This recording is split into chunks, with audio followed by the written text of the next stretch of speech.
Hi everyone. आज हम करेंगे जो हमारा जो ब्लॉक 4 है बीई, जो आपका बीई वीएई है 181, उसका जो ब्लॉक 4 है जो कि बहुत इम्पोर्टेंट है और जो कि आपको मतलब बहुत मुश्किल होता है ढूंढना यूट्यूब वगैरह पे। तो इस पे ज़्यादा आपको जो है पढ़ाया नहीं गया, मतलब इसके ज़्यादा वीडियोस नहीं मिलेंगे। तो मैंने इस पे देखा था बट नहीं मिलते हैं कहीं पे वीडियोस, तो मैंने सोचा कि पहले मैं आपको ये टॉपिक कराती हूँ क्योंकि ये बहुत इंपॉर्टेंट टॉपिक है। लास्ट है इसमें से आपके 3 सवाल आए हैं। इस जो ये आपका ये चैप्टर है 3 से 4 जो सवाल हैं वो लास्ट ईयर यहीं से आए हैं। तो हो सकता है जो इस बार आपका 22 आई थिंक 21 को आई थिंक है ना इसका पेपर, शायद 22।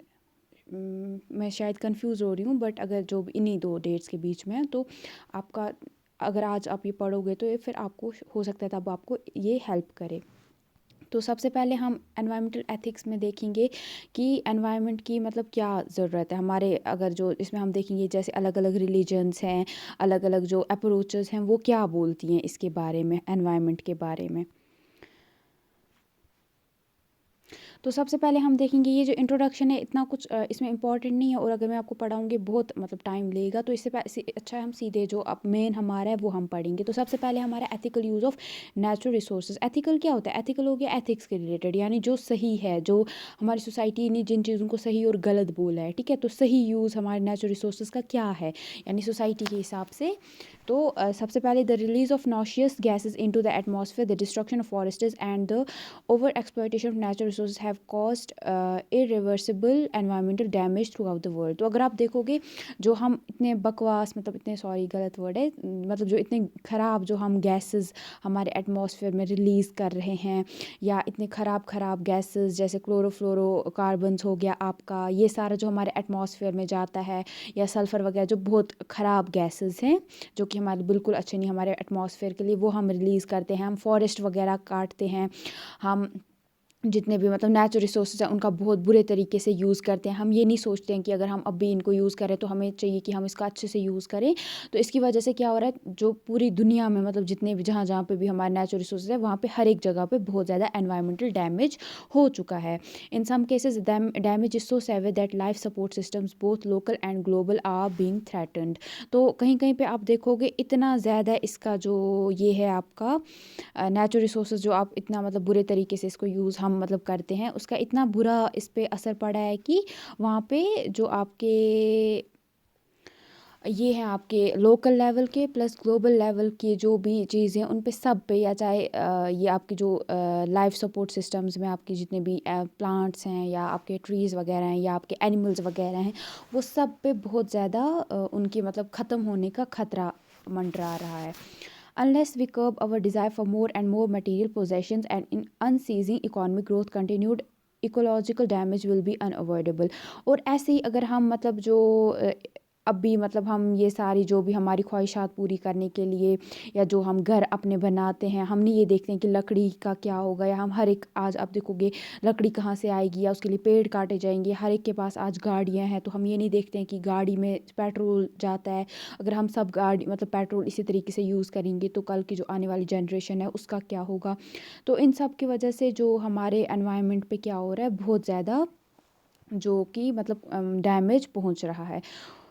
तो to solve our environmental problems there has to be a change in the way we think about and the way we interact with our environment. तो अगर हमें ये प्रॉब्लम, एनवायरनमेंट की प्रॉब्लम सॉल्व करनी है, इसके लिए हमें जिस हिसाब से हम जो भी सोचते हैं और जो हम हमारे एनवायरनमेंट के साथ जिस तरीके से इंटरेक्ट करते हैं, यानी हम जब पेड़ काटते हैं तो हमें ये सोचना है कि क्या हम और एक पेड़ तो लगा सकते हैं ना उसकी जगह, या 2 पेड़ तो लगा सकते हैं ना। अगर हम पेड़ काट रहे हैं तो इसका हमारे पे या आगे आने वाली जनरेशन पे क्या फ़र्क पड़ेगा। तो ये सब चीज़ें हमें सोचनी हैं, तभी हम जो है अभी एनवायरमेंटल प्रॉब्लम्स हो रही हैं हमारी सोसाइटी में, या हम ओवरऑल जो ग्लोबल मतलब जब पूरी दुनिया में जो हो रहा है वो सब हम सॉल्व कर पाएंगे एक एक करके। तो ethics seeks to define as to what is right and what wrong we have done on universal basis. तो अब एथिक्स का हमारे एनवायरनमेंट के साथ क्या मतलब संबंध है, तो इसका ये यहाँ पे रिलेशनशिप है कि इसमें हम ये एथिक्स जब हम एनवायरनमेंट के साथ जोड़ते हैं तो हम इसमें ये देखते हैं कि क्या सही है और क्या गलत है, जो कि हम जिस हिसाब से हम अपने एनवायरनमेंट को मतलब यूज़ कर रहे हैं, क्या उसमें गलत है और क्या सही है। जैसे कि for example stealing, lying, cheating, killing and indifference to the wellbeing of others are considered to be unethical. जैसे हमारी सोसाइटी में अगर आप गलत कोई बात करते हो, आप चीट करते हो, किसी को धोखा देते हो, एनिमल्स को मारते हो, इंसान को मारते हो, किसी को बुरे तरीके से गलत तरीके से ट्रीट करते हो, आप खुद से छोटा समझते हो, आ, आप झूठ बोलते हो, आप चोरी करते हो, ये सारी चीज़ें हमारी सोसाइटी में अनएथिकल बोली गई हैं, जायज़ नहीं बोली गई हैं, गलत बोली गई हैं, है ना। Preserving human life concerns for others, honesty and truthfulness are considered to be ethical. और वहीं पे आप देखोगे एक मतलब दूसरी जो ह्यूमन लाइफ है, मतलब किसी को जानी नुकसान ना पहुंचाना या किसी भी तरीके का नुकसान ना पहुंचाना, ऑनेस्टी से अपना काम करना, सच्चाई के साथ काम करना, इन सब को सही जायज़ बोला गया है हमारी सोसाइटी में। Moral values reflect the dominant belief of a particular culture about what is right and what is wrong। तो जब हम moral values पढ़ते हैं या किसी भी सोसाइटी के moral values देखते हैं तो हमें ये पता चलता है कि उस कल्चर में क्या सही है और क्या गलत है, किस चीज़ को सही बोला गया है, क्या किस चीज़ को गलत बोला गया है। जैसे कि for example killing a person is wrong but during the war time killing an enemy soldier is not considered as an immoral act. जैसे कि आपको एग्जाम्पल बहुत बार दी जाती है, अगर आपको किसी इंसान को मारना बहुत बुरी बात है, लेकिन वहीं अगर आप कहीं पे लड़ाई चल रही है, बहुत बड़ा वॉर चल रहा है और आपकी जान पे आ चुकी है, या जो आपका जो दुश्मन है आपका, उसको अगर आप मारते हो तो उसको गलत नहीं कहा जाता है ना। बहुत सोसाइटीज़ में ऐसा होता है। तो ये सब क्या है, ये हमारे it is difficult to define what is wrong and what is right because of the differences in cultural and religious believes. तो हम ये बहुत मुश्किल हो जाता है हमें ये बताना क्या सही है और क्या गलत है, क्योंकि अलग अलग जो रिलीजन है, अलग अलग जो कल्चर है लोगों के, उनके अलग अलग उनके लिए चीज़ें सही हैं और कुछ गलत हैं। जैसे आप अगर मुस्लिम हो, आपके लिए एक चीज़ सही होगी, वहीं अगर आप हिंदू हो, आपके लिए एक चीज़ सही होगी। तो ये सारा some individuals considered it unethical, immoral to unnecessary waste resources, while others argue that maximizing consumption is moral act because it promotes the economic growth that is a source of jobs and funds for helping the poor and protecting environment। तो देखो जैसे कि इन्होंने एक example दिया, जैसे अगर आप कोई इंसान मतलब जैसे कि अगर आप बहुत बुरे तरीके से मतलब वेस्ट जो करते हो ना, रिसोर्सेज जो आप उनका वेस्ट करते हो, मतलब जैसे कि पानी कहीं पे है उसको आप खुला छोड़ देते हो, बिजली दिन भर अगर लाइट है फिर भी आप बिजली के लैंप्स वगैरह बल्ब्स ऑन रखते हो, तो कुछ लोग बोलेंगे बहुत गलत बात है, ये सही नहीं है, ये अनएथिकल है। वहीं पे कुछ लोग इसको बोलेंगे नहीं ये सही है, ये एक मॉरल एक्ट है, क्योंकि इससे क्या हो जाएगा, अगर आप कुछ रिसोर्सेज को वेस्ट करते हो, कुछ जो रिसोर्सेज उनको कंज्यूम करते हो, उससे क्या हो जाएगा, आपका इकोनॉमिक ग्रोथ हो जाएगा। और जब इकोनॉमिक ग्रोथ हो रहा होगा तो उससे बहुत सारे लोगों को जॉब्स वगैरह, फंड्स वगैरह वो सब मिलेंगी। जैसे कि अगर हम ये निकालते हैं, हमारे फ्यूल्स वगैरह हम ज़मीन के अंदर से निकालते हैं, लेकिन अगर हम उसको ऐसे ही एक बार में निकाल देते हैं बुरे तरीके से, मतलब ऐसे वेस्ट कर देते हैं, अच्छे तरीके से वहाँ पर मतलब उसका ख्याल नहीं रखते हैं, तो ये कुछ इंसान बोलेंगे ये गलत बात है। लेकिन वहीं पे कुछ लोग बोलेंगे, कुछ बोलेंगे कि मत करो, मत, इससे ये हमारा जो रिसोर्स है ख़त्म हो जाएगा। वहीं पे कुछ लोग बोलेंगे नहीं, अगर हम पूरा रिसोर्स वहाँ से निकालेंगे उस जगह से या उस ज़मीन के अंदर से जो भी उधर मिनरल्स वगैरह वो निकालेंगे, उससे और लोगों को जॉब्स वगैरह मिलेंगी, हमें और लोगों की ज़रूरत पड़ेगी ये काम करने के लिए, तो उसके लिए वो एथिकल हो जाएगा, है ना। कुछ के लिए अनएथिकल होगा, कुछ के लिए एथिकल होगा। तो when we use the term environmental ethics we refer to it as a discipline that studies the moral relationship of human beings and also the value and moral studies of the moral status of the environment and it's non human contents. तो जब हम एक ये term environmental ethics पढ़ते हैं, ये क्या एक किस्म की ऐसा डिसिप्लिन है, एक ऐसी मतलब इसमें क्या करते हैं, मतलब हम क्या पढ़ते हैं इस चीज़ में, इस टॉपिक में, कि हम देखते हैं कि इंसान का मॉरल रिलेशनशिप जो है वो कैसे, मतलब किस तरीके से अपने एनवायरनमेंट के साथ है उसकी, या जो नॉन ह्यूमन कंटेंट्स है उसके साथ वो कैसे उनको मॉरली यूज़ कर सकता है या क्यों करना चाहिए, वो सारा हम इसमें पढ़ते हैं।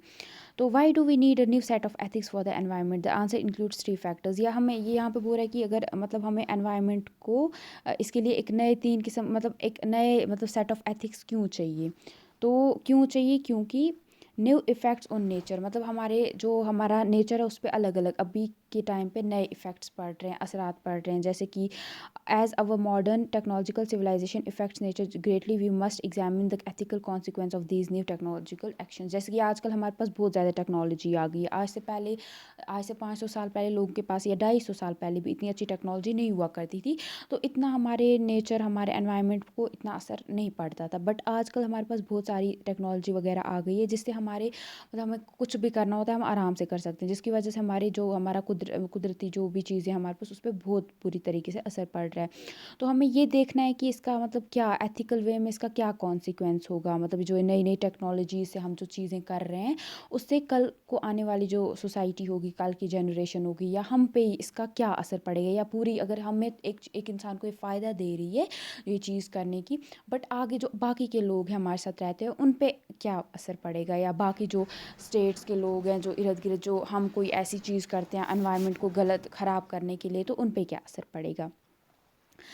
तो अभी आप देखोगे नई नॉलेज मतलब हमारे अंदर आ गई है नेचर को लेके, मतलब जो भी हमारे पास है, जैसे modern science demonstrates as to how we have change and are in process of changing our environment in ways not previously understood, thus raising new ethical issues. जैसे कि आजकल जो हमारा मॉडर्न साइंस है इसमें हमें पता चलता है कि मतलब बहुत मतलब ये बताता है कि हम कैसे जो हम अपने एनवायरनमेंट को हमने बदला है और हम कैसे बदल रहे हैं, ये सारा हम समझते हैं, जिसकी वजह से नए नए इश्यूज़ वगैरह जो पहले हमें बातें नहीं पता थी आज हमें पता चल रही हैं, जैसे जैसे क्लोरोफ्लोरोकार्बन्स वगैरह उनके बारे में पता चलता है कि एनवायरनमेंट पे बहुत बुरा असर पड़ता है, या कोई और किस्म का केमिकल है उससे बहुत बुरा असर पड़ता है। तो ये हमें आज जो नॉलेज है हमारे पास उससे पता चलता है, तो जिससे नए नए जो एथिकल इश्यूज हैं वो उभर के आ जाते हैं। For example until the past decade few people believe that human activities could be changing the global environment. जैसे कि आज से 10 साल मतलब या पिछले कुछ डेकेड से, एक डेकेड में 10 साल होते हैं, तो पिछले कुछ डेकेड्स में बहुत सारे लोगों को नहीं पता था, मतलब सब लोगों को ये लगता था कि जो ह्यूमन एक्टिविटीज़ हैं वो उनको नहीं लगता था कि मतलब जो इंसान एक्टिविटीज़ करता है उससे ग्लोबल एनवायरनमेंट पे, कुछ पूरी दुनिया का जो एनवायरनमेंट है उस पे असर पड़ सकता है। लेकिन आजकल जो साइंटिस्ट हैं हमारे वो बोलते हैं कि जो हम बर्निंग फॉसिल फ्यूल्स जो हम वगैरह जो हम जलाते हैं या हम ये करते हैं फॉरेस्ट वगैरह को काट रहे हैं, इससे क्या हो रहा है कि जो है जो मतलब इससे जो हमारा कार्बन डाइऑक्साइड है उस वो एटमॉस्फेयर में बहुत ज़्यादा बढ़ रहा है, और जिसकी वजह से क्लाइमेट हमारे पे भी असर पड़ रहे हैं। कहीं पे आप देखोगे बारिशें कम हो रही है, कहीं पे ज़्यादा हो रही हैं, कहीं पे बर्फ़ नहीं हो रही है जबकि वहाँ पे बर्फ़ होनी चाहिए थी, कहीं पे ग्लोबल वार्मिंग बहुत ज़्यादा हो रही है। तो ये सब हम जो कि पहले लोगों को नहीं पता होता था आजकल हमें वो पता चल रहा है। तो उसके बाद है हमारा expanding moral concerns. Some people argue that animals trees and even rocks have normal and legal rights. तो बहुत सारे लोग ये बोलते हैं कि जो एनिमल्स ट्रीज रॉक्स तक सब के अपने अपने राइट्स हैं, हमें हर एक को रिस्पेक्ट देना चाहिए, है ना। These expand concerns lead to a new for a new ethic, need for a new ethic. तो ये जैसे अलग अलग लोग अलग अलग तरीक़ों से सोचते हैं, अलग अलग ये है उनका समझने का तरीका, इसकी वजह से क्या हो रहा है एक नया एथिक की ज़रूरत पड़ रही है, मतलब एक नए सोचने की अच्छे तरीके से सोचने की ज़रूरत हमें पड़ रही है। For most of human history, ethics have concentrated on human rights, the rights of individuals, of families, and ethnic groups. However, ethics now include the human, animals, plants, and environment beyond the human rights to rule and use them. तो आप देखोगे बहुत मतलब जो human history में हमारा क्या होता था, सिर्फ ये बोला जाता कि ह्यूमन राइट्स जो हैं एक इंसान या किसी फैमिली के या किसी एथनिक, जैसे कि कोई आपका ट्राइबल ग्रुप हो गया, एससी हो गया, एसटी हो गया, यही बोला जाता है इनके राइट्स हैं, है ना, या जो हम इंसान हैं हमारे राइट्स हैं। लेकिन आजकल अब ऐसी सोसाइटी बन गई कि हर एक मतलब बहुत सारे हमारे यहाँ लोग हैं वो बोलते हैं कि नहीं एनिमल्स के भी राइट्स हैं। जो प्लांट्स हैं यहाँ तक प्लांट्स को भी मतलब हम बोलते हैं ना कि उनको भी दर्द होता है, उनको भी अगर हम काटते हैं उनको भी पेन होती है। तो वो सारा क्या है वो नए नए मतलब हमारे यहाँ पे इश्यूज उठ के आ रहे हैं। तो उस हिसाब जब हम एथिक्स वगैरह के बारे में हमारे एनवायरमेंटल स्टडीज़ में पढ़ते हैं तो हम ये सीखते हैं कि हम कैसे सबको रिस्पेक्ट दे सकते हैं, सबको क्यों रिस्पेक्ट की ज़रूरत है। तो अब ये बहुत इम्पोर्टेंट पार्ट आ गया आपका, इस पे क्वेश्चन आया था आपका कि ये जो पिछले साल आया था कि जो मदर जो अर्थ को मदर किस मतलब इसमें जो पर्सपेक्टिव है उसमें बोला गया है। तो जैसे कि हम माता मतलब हम किसको बोलते हैं, मतलब इंडिया में बोला जाता है ना मदर को माता, मदर को माता सॉरी मतलब अर्थ को माता बोला जाता है ना, हम बोलते हैं कि हम अर्थ हमारी माँ की तरह है ना, मदर की तरह है। तो ये इंडिया इसका उसका आंसर इंडिया था, ठीक है। तो they are essentially three views of nature, मतलब तीन तरीक़ों से नेचर को, कुदरत को देखा गया है। जो भी हमारी कुदरत में सब कुछ आ जाता है ना, कि कुदरत मतलब हो गया कि जो भी मतलब हमारे यहाँ है, मतलब जैसे पेड़ पौधे हो गए, एनिमल्स हो गए, सब कुछ जो है नेचर, एटमॉस्फेयर, लिथोस्फेयर, ये सारा नेचर के अंदर आता है। माउंटेन्स हो गए आपके, सीज़ हो गए, सब कुछ आता है इसी में। तो सबसे पहले जो है वो वेस्टर्न, वेस्टर्न में आता है आपका यूरोपियन और नॉर्थ अमेरिकन जो है, ये इसको बोला गया है, ठीक है। उसके बाद साइनेटिक हो गया वो वाला, मतलब यहाँ पे चाइनीज़, कोरियन, जापानीज़ के बारे हम देखेंगे क्या बोलते हैं नेचर के बारे में। उसके बाद इंडियन, इंडियन में मतलब दोनों हिंदू, बुद्धिस्ट और जैन फिलोसफीज़ वगैरह को मिला के बोला गया है। तो इंडिया में ये सारी, या इंडियन व्यू में ये सब आते हैं। तो in the past the western view considered that nature was alien and hostile to human beings, it had to be conquered and subsumed under human control. तो पहले जो मतलब पास्ट वेस्टर्न व्यू था, मतलब पहले जो वेस्टर्न कंट्रीज़ का, European और नॉर्थ अमेरिकन जो लोग मतलब नेचर के बारे में क्या बोलते थे, वो बोलते थे कि नेचर एक एलियन चीज़ है, ऐसी चीज़ है जो हमारे लिए अच्छी नहीं, मतलब ऐसी है कि जो हम मतलब हमसे बहुत अलग है, और मतलब हमें इसको कॉन्कर करना है, हमें इसको जीतना है, हमें किसी भी तरीके से इसको अपने एक इंसान की कंट्रोल में लाना है। तो जिस तरीके से वो चाहते वो उसको यूज़ कर सकते थे, बुरे तरीके से यूज़ कर सकते थे। तो ये सारा वेव था। तो जो साइनेटिक कॉन्सेप्ट है नेचर का, वो ये है कि जो नेचर है वो बहुत ब्यूटीफुल है और परफेक्ट है, लेकिन इट हैज़ टू बी, और इसको हमें एक इंसान को अपने तरीके से बदलना है और प्यार करना है, ठीक है। मतलब ऐसे मतलब बदलना है कि इसको और प्यार किया जाए। Nature creates an aesthetic eve rather than being hostile. Humans are part of nature. In the scientific view, human being have their place in nature. तो जो ये है, ये क्या बोलते हैं, ये एक बहुत अच्छा, मतलब नेचर को बहुत अच्छा माना गया है और बोला गया है कि एक इंसान के लिए नेचर कुछ दुश्मन नहीं है नेचर का, या नेचर से बहुत अलग नहीं है एक इंसान, बल्कि इंसान जो है वो नेचर का ही एक हिस्सा है, और एक इंसान की नेचर में जगह है।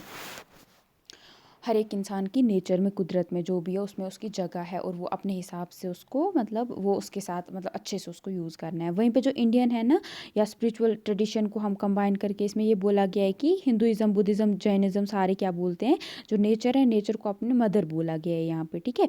और ये बोला गया है कि वो अपने, she can not be tamed bye her children, और हम सब उसके बच्चे हैं, और एक माँ को बच्चा कैसे अजाब दे सकता है, या माँ को कैसे दुख दे सकता है ना।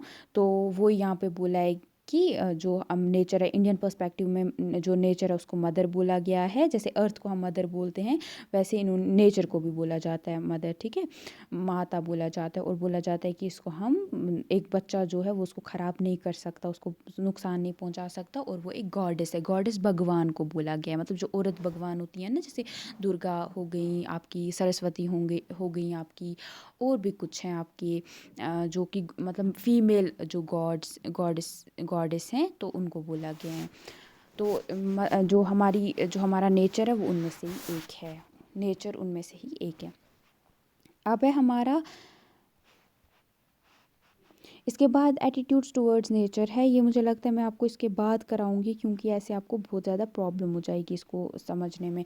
तो इसे, ये आपको मैं साथ साथ में आपको ये बताऊंगी इंपॉर्टेंट क्या टॉपिक्स हैं, वो आपको साथ साथ करने हैं, ठीक है। अगर आप इसमें अच्छा स्कोर करना चाहते हो, पहले मैं आपको, जैसे मैंने आपको बोला है, अगर आप अच्छा एग्ज़ाम में करना चाहते हो, पहले आपको पता, जैसे पिछले साल से पहले था कि अलग किस्म का पेपर हुआ करता था, लिखना पड़ता था, अब लेकिन MCQs है।